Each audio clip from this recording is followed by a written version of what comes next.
This week you will be using several Web 2.0 tools in order to record lectures, record your audio, record your screens, a few things like that.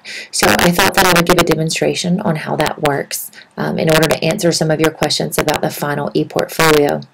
Right now I'm using the Screencast-O-Matic software. I have downloaded that to my Mac. I hope that the audio is okay. When I tested it earlier it wasn't great, so please bear with me if that is the case. If you go to the course and into the discussions, you will see that I have added the final portfolio requirements. Many of you have already seen those, but I want to point those back out to you. You can find them in the portfolio module, which you had access to at the beginning of the semester. Remember that all of those initial requirements are still there with some additions. So you should have the home page, and those requirements are listed here. Also, you should have a page for each one of your projects. Those were 8 pages. Within each one of those pages, you should have a text narrative for each one of your projects. So make sure that you have a description of the projects and the product, what you learned from the project, and then also what do you need to learn more about related to this product. You should also have a reference page and acknowledgments page. Make sure you cite those in APA style. Also, many of you have asked me the question about including your lesson plans in this portfolio because they are not included up here in this list of topics.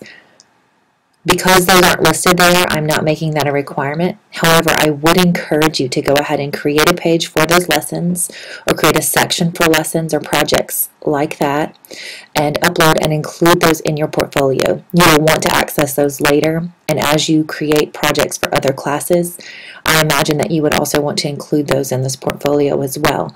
It will be really helpful when you go to begin looking for a job, and if you want to share the work you've done with a potential employer or a principal, to have everything in one location. So it would be a great time to start that and to continue working and adding those as you go along.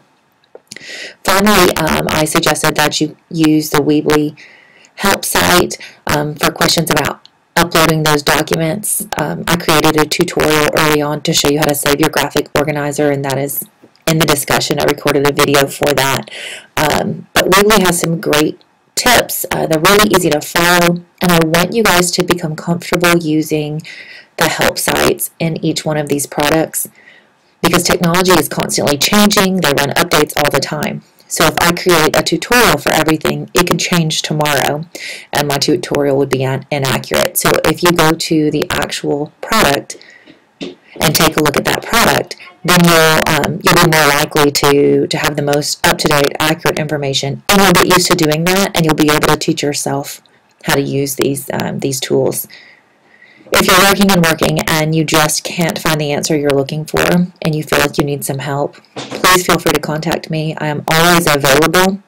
But I do want to let you know that that Weebly has some really good, this is the page I was looking for, some really good places for you to look for that information. Okay, so please go through and look for what you need and see if you can't find it there. And then let me know if you need some help.